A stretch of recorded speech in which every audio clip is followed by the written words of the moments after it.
कलयुग क्या है?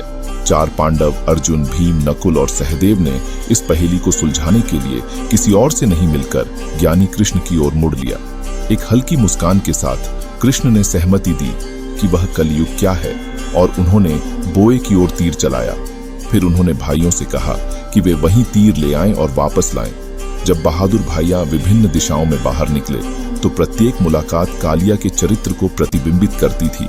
अर्जुन, एक भाई, ने एक तीर उठाया और एक मिठी आवाज सुनी। उसने मुड़कर एक कोयल देखा जो खूबसूरती से गाना गा रहा था, लेकिन आश्चर्य की बात यह थी कि पक्षी एक जीवित खरगोश को खा रहा था।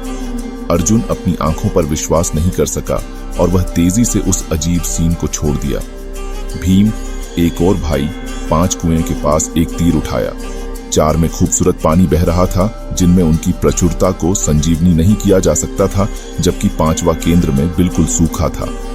भीम को इस अजीब दृश्य से हैरानी हुई।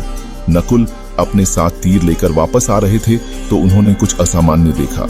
एक गाय ने अभी ही बच्चे को जन्म दिया था और वह अपने बच्चे को चाट रही थी, लेकिन चाटना बार बार होता रहा जब तक बच्चा साफ नहीं हो जाता था। लोगों को यह देखकर हैरानी हुई कि इतने प्यारे जानवर से ऐसा व्यवहार कैसे हो सकता है। सहदेव ने देखा कि उन्होंने अनूठा व्यवहार किया। जब वे पुनः इकट्ठा हुए तो पांडव ने कृष्ण की बुद्धिमत्ता को समझने के लिए मांग की। जानने वाली मुस्कान के साथ कृष्ण ने जटिल धागों को सुलझाने का प्रारंभ किया। कलयुग में पुजारियों की मिठी आवाज और ज्ञान हो सकता है, लेकिन वे अपने अनुयायियों का उपयोग ले सकते हैं, जैसे कि कौवा खरगोश के साथ किया। धनी और गरीब पास हो सकते हैं, लेकिन धनी गरीबों की मदद नहीं करेंगे, हालांकि उनके पास पर्याप्त है। यह उन 4 कुएं की तरह है जिनमें पानी बरस रहा है, लेकिन मध्य में एक खाली रहा।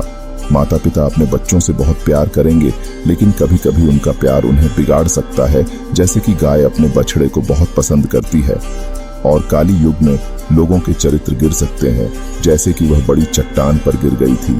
लेकिन चिंता न करें, भगवान का नाम उन्हें और भी गिरने से रोकने के लिए छोटा सा पौधा हो सकता है। और यहाँ पर आपके सामने है कृष्ण द्वारा तीरों और दिलचस्प दृश्यों के साथ कहानी का अंत।